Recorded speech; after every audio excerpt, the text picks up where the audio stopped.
오늘은 하나님의 백성들이 하나님을 떠나면 어떻게 하나님의 살아계신 생명의 역사들이 하나님의 백성들에서 거치는가 라는 부분들을 살펴보았으면 좋겠습니다.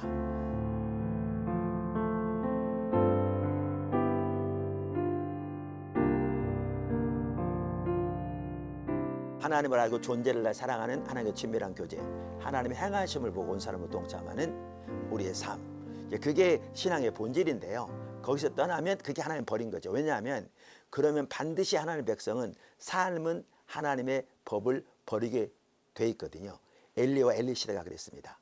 그러니까 그럼 그 시대에 어떻게 하나님의 생명의 역사가 거쳤느냐라는 거죠. 그것을 이제 그 사무엘상 4장에 나오는 이스라엘 백성들과 블레셋 백성들의 사이에 일어났던 전쟁을 보면 알 수 있거든요. 두 백성 사이에 전쟁이 일어났습니다.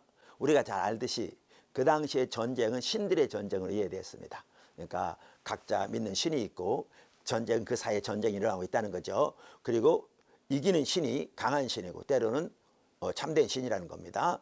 그런 이해가 그 당시에 팽배했죠. 우리가 잘 압니다. 그 당시 전쟁이 붙었습니다. 누가 이겼습니까?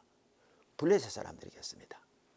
천지를 창조하신 만군의 여호와를 믿는 이스라엘 백성이 져서 4,000명 이상이 죽었습니다. 그랬더니 어떤 일이 있는가? 이제 전쟁에서 군사들이 돌아오죠. 진영으로. 3절에 그때 뭐라고 그러냐면 이렇게 말합니다. 백성이 진영으로 돌아오매 이스라엘 장로들이 이르되 여호와께서 어찌하여 우리에게 오늘 블레셋 사람들 앞에 패하게 하셨는고. 저는 이게 매우 심각하다고 생각합니다. 왜냐하면요, 그 중에 단 한 사람도 자기들이 왜 졌는지를 모릅니다. 그러니까 이 말은 뭐냐 하면 엘리를 포함해서 그 당시 장로들 누구도 자기들이 하나님을 버렸다는 사실을 혹은 떠났다는 사실을 모르고 있다는 거죠. 왜냐하면 여전히 종교적인 의식 나름대로 하고 있으니까요. 우리가 이 부분을 더 보려면요, 전쟁에 나갈 때 이스라엘 백성들이 하나님이 그들에게 주신 약속을 보면 더 이해할 수 있습니다. 신명기 20장에 나오는데 거기 제목에 보면 전쟁에 나갈 때에 대한 약속이라고 되어 있습니다. 병거가 많고 군사가 많고 이럴지라도 전혀 염려하지 말고 두려워하지 말라.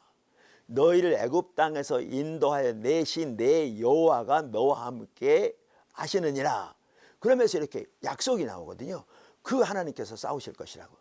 자, 그러면 하나님께서 그 놀라운 약속을 주셨는데 저들이 진 거죠. 그러니까 왜 졌는지를 모르는 겁니다. 더 심각한 게 있습니다. 해결책이 뭔지를 모르는 거죠.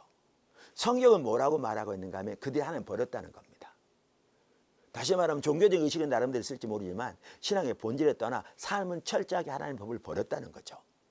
그러니까 하나님 심판이 다가왔거든요. 그런데 그들이 왜 몰랐냐면 자기들이 여전히 종교적인 의식을 하고 있었기 때문에 왜 졌는지를 모릅니다.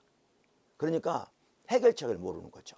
해결책은 하나님께 돌아가는 건데 문제는 그들은 언약궤만 메고 나가면 이길 줄 안 겁니다. 다시 말하면 신앙의 본질에 떠나 있으면서 종교적인 의식만 의지하면, 그것만 잘하면, 어떤 종교적인 행위만 하면, 그러면 그것을 토대로 하나님이 역사하실 거로 생각한 거죠. 너무너무 타락한 율법주의인 거죠. 아무런 효력이 없죠. 그래서 그들 졌을 뿐만 아니고요, 우리가 잘 아는 대로 3만 명 이상이 추가로 죽었고요, 언약궤 빼앗겼죠.